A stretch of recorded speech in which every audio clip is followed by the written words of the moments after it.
Bonjour à toutes et à tous et bienvenue à l'écoute de Radio France Internationale en direct de Paris. Il est 17h, 16h, temps universel.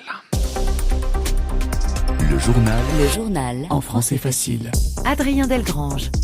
Nous sommes le jeudi 1er février et à la une de ce journal en français facile, la crise agricole tant au niveau français qu'au niveau européen. En France, tout d'abord, les deux principaux syndicats agricoles du pays appellent à lever les barrages suite aux dernières annonces du Premier ministre. Et pendant ce temps-là, à Bruxelles, environ 1200 tracteurs bloquent les abords du Parlement européen pour tenter de se faire entendre. Reportage à suivre. Un conseil européen initialement dédié aujourd'hui à l'Ukraine. Les 27 pays membres de l'UE ont validé une aide financière à l'Ukraine de 50 milliards d'euros pour lutter contre la Russie. Dans ce journal aussi, la guerre à Gaza. De nouvelles négociations auraient lieu entre Israël et le Hamas, nous dira dans un instant Nicolas Falaise. Et puis enfin, un grand monsieur de l'athlétisme français est mort. Michel Jazzy s'est éteint aujourd'hui. Retour sur son parcours dans un instant. Voilà pour les titres. Soyez les bienvenus. Troisième série d'annonces de Gabriel Attal en une semaine pour tenter de calmer la colère agricole dans le pays. Cette fois-ci, les annonces du Premier ministre français ont apparemment su satisfaire les agriculteurs puisque les deux principaux syndicats agricoles dans le pays ont décidé, sous condition, de lever les barrages routiers. Arnaud Gaillot, président des Jeunes Agriculteurs. Nous avons décidé qu'à l'heure actuelle, au vu de tout ce qui avait été annoncé, nous considérons qu'il faut qu'on change de mode d'action et donc nous appelons nos réseaux à suspendre les blocages et à rentrer dans une nouvelle forme de mobilisation. Suspension donc des barrages à condition d'obtenir des résultats d'ici l'ouverture du salon de l'agriculture qui commence dans 3 semaines à Paris. Reste maintenant à voir et à savoir s'ils seront écoutés par la base. Parmi les promesses du gouvernement aujourd'hui, une enveloppe de 150 millions d'euros en soutien aux éleveurs ou encore, c'est un petit peu plus technique, le plan Éco-Phyto mis en pause. Ce plan visait à réduire l'usage des pesticides. Une pression des agriculteurs exercée également sur les dirigeants européens. Les 27 sont réunis en ce moment à Bruxelles. Dans le quartier européen de la capitale belge, les agriculteurs ont bloqué toutes les rues menant au Parlement. 1200 tracteurs dans la capitale. Reportage en Belgique de Pierre Benazet. Pas de fermiers, pas de nourriture, c'est ce que crient une centaine d'agriculteurs italiens. Ils sont venus protester contre la politique agricole commune de l'Union européenne. À leur côté, leurs collègues belges sont descendus de leurs tracteurs devant le Parlement européen. Ils ont mis le feu à des pneus et à des bottes de paille. La Commission européenne annonce qu'ils ne seront finalement pas obligés de laisser 4% de leurs terres sans culture. Mais pour Jean-Michel Desroas, cette mesure sur la jachère ne suffit pas. Les 4% de jachère, je n'ai pas dû faire grand-chose en plus pour les obtenir, C'était bien financé par l'Europe, par la PAC. Maintenant, si je veux, ce que je mettais, on va dire, pour l'environnement, on va dire ainsi, que ça compte pour les 4% de jachère, le montant que la PAC nous paye diminue. Et pour Pierre André, agriculteur dans la région du Condro, il faut arrêter les importations de denrées agricoles et les accords internationaux de libre-échange. On veut des effets miroirs sur les importations, notamment depuis le Mercosur, depuis d'autres régions du monde, où ils produisent dans des contraintes qui sont absolument pas les mêmes que les nôtres. Et ça se retrouve, ces produits-là alimentaires importés se retrouvent dans votre assiette. Vous les mangez et on ne peut pas les produire ici, mais on les produit ailleurs. Et en plus de ça, ils traversent la moitié du monde. Les importations de denrées ukrainiennes devront baisser, mais rien ne dit que cela fera baisser la colère des agriculteurs européens. Pierre Benazet, Bruxelles, RFI. Et le sujet initial de ce sommet européen est la guerre en Ukraine.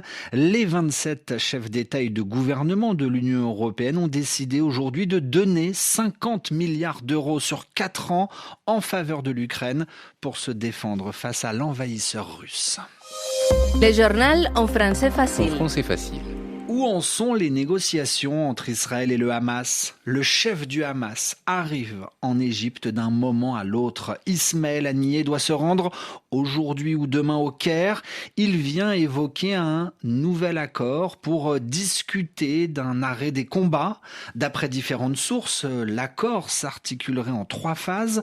La première, une trêve, une pause de plusieurs semaines, puis la libération de dizaines d'otages retenus à Gaza en échange de centaines de prisonniers palestiniens et enfin l'acheminement d'aide humanitaire, des médicaments et de la nourriture. Nicolas Falaise, bonjour. Bonjour.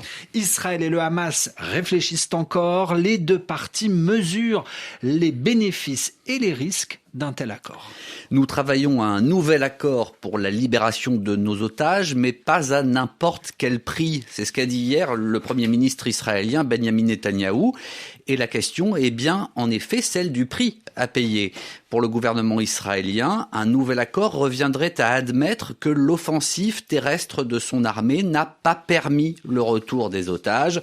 À une exception près, les seuls otages libérés l'ont été par la négociation indirecte avec le Hamas en novembre dernier. Aujourd'hui, on parle de 130 otages encore dans la bande de Gaza, mais moins de 100 seraient toujours vivants et chaque jour qui passe les met un peu plus en péril. Nicolas, les dirigeants israéliens sont sous pression des proches des otages. Oui, un nouvel accord, ce serait un soulagement immense pour ces familles, mais avec un risque politique pour le gouvernement de Benjamin Netanyahou, puisque les partis politiques d'extrême droite de la coalition au pouvoir en Israël s'opposent à une trêve dans les combats. La réponse du Hamas, enfin, est attendue. Lui aussi pèse le pour et le contre. Pour le Hamas, un nouvel accord démontrerait qu'il reste politiquement incontournable et que ses chefs à Gaza ont échappé à l'armée israélienne. Le mouvement islamiste palestinien peut aussi espérer apporter un répit et de l'aide humanitaire à la population palestinienne de Gaza, soumise à l'enfer des bombardements et des pénuries. Autre bénéfice politique, la libération de Palestiniens détenus dans les prisons israéliennes. Mais le coût de l'opération pour le Hamas, c'est de se séparer progressivement des otages, sa plus précieuse monnaie d'échange. Merci Nicolas Falaise. Et puis dans l'actualité liée à ce conflit entre Israël et le Hamas, cette prise d'otages en Turquie, un homme prétendant agir pour Gaza retient à l'heure actuelle plusieurs employés d'une très grande entreprise américaine, le groupe Procter & Gamble, situé en lisière d'Istanbul, dans le nord-ouest de la Turquie. L'homme serait armé, selon les médias turcs, et retiendrait 7 employés. L'actualité en Tunisie, où nous apprenons aussi que Rached Ghannouchi, le dirigeant d'Ennahda, figure de l'opposition tunisienne, vient d'être condamné à 3 ans de prison, 3 ans de réclusion criminelle pour financement étranger. C'est ce que rapporte l'agence de presse tunisienne. Le journal en français facile. En français facile. Le dernier souffle de Michel Jazzy. Nous avons appris dans la journée la mort de l'une des plus grandes figures de l'athlétisme français. Michel Jazzy s'est éteint à l'âge de 87 ans, coureur de demi-fond. Alors le demi-fond concerne les courses entre 800 et 3000 mètres. Vous n'allez pas me contredire. Bonjour Frédéric Suto. Bonjour.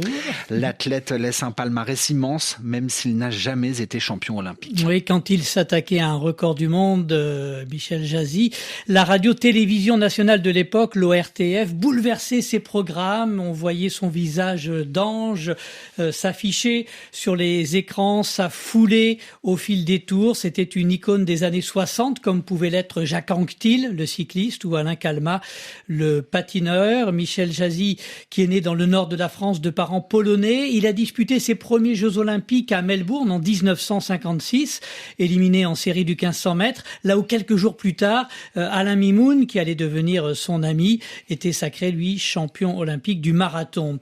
L'or olympique, Michel Jazzy ne l'a jamais remporté, 2e sur 1500 mètres à Rome en 1960 et 4e du 5000 mètres 4 ans plus tard. Il a eu des regrets de ne jamais remporter cette médaille d'or, mais le panache était là jusqu'au bout pour sa dernière course en 1966. Il battait le record du monde du 2000 mètres. Michel Jazzy qui s'est donc éteint aujourd'hui à 87 ans. Frédéric Suto dans votre journal en français facile. RFI à Paris, 17h10.